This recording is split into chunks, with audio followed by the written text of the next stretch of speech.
मैं सभी लोगों की आखिरी फीनिक्स हूँ। मेरी माँ हमेशा कहती थी कि फीनिक्स ब्लड लाइन मेरे साथ खत्म नहीं होनी चाहिए। इसीलिए मैंने जबरदस्ती एक इंसान मॉर्टल लड़के के साथ रिश्ता बनाया और नतीजे में मैं एक अंडे के साथ प्रेग्नेंट हो गई। मेरा नाम सुमू है। माँ के गुजरने से पहले उन्होंने मेरा हाथ पकड़ा और कहा था कि फीनिक्स ब्लड लाइन तुम्हारे साथ खत्म नहीं होनी चाहिए। मैंने उसी वक्त उनसे वादा कर दिया था। लेकिन जब सच में किसी ऐसे को ढूंढने का समय आया जिसके साथ मैं अंडा ला सकूं, तो पता चला कि यह तो किसी दैवीय परीक्षा से बचने से भी ज्यादा मुश्किल है। डीमन कबीले के लड़के, वो बहुत बदसूरत और बालों वाले थे, इसलिए उन्हें तो मैंने साफ मना कर दिया। हेवन के देवता तो और भी बुरे थे। उनमें से हर कोई अपने आप में ही बहुत ज्यादा अच्छा बनता था और हमेशा घमंड में रहता था। वो मेरे साथ बच्चा पैदा करना तो दूर, मुझे भाव तक नहीं देते थे। बस ऐसे ही कई साल बीत गए और सच कहूं तो टेंशन के मारे मेरे पंख तक सफेद होने लगे थे। फिर एक दिन जब मैं खाना ढूंढने के लिए इंसानी दुनिया में नीचे गई तो मुझे पहाड़ की एक नदी के पास एक बहुत बुरी तरह से घायल इंसान मिला। वो पूरी तरह से खून से लथपथ था और एक पत्थर की स्लैब पर पड़ा बस मुश्किल से सांस ले रहा था। लेकिन उसका चेहरा, वो एकदम गजब का खूबसूरत था। उसके नैन नक्श एकदम परफेक्ट थे,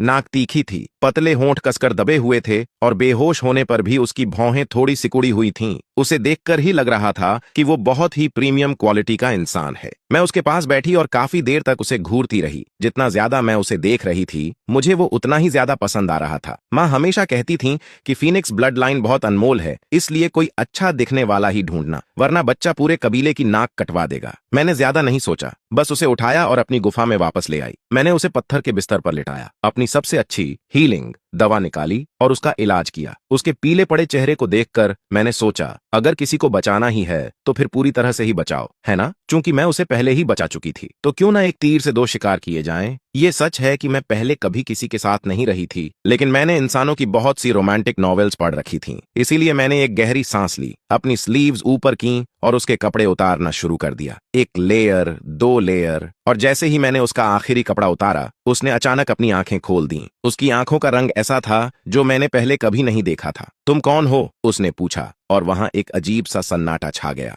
मैं पूरी तरह से हैरान रह गई थी। मतलब मैं उसे सीधे सीधे यह तो नहीं कह सकती थी ना कि मैं यहाँ तुम्हारे जीन्स के लिए हूँ, है ना? उसने जोर से भौहें सिकोड़ी और उसकी आंखें मेरे चेहरे से लेकर अपने आधे उतरे हुए कपड़ों तक गईं। तुम क्या करने की कोशिश कर रही हो?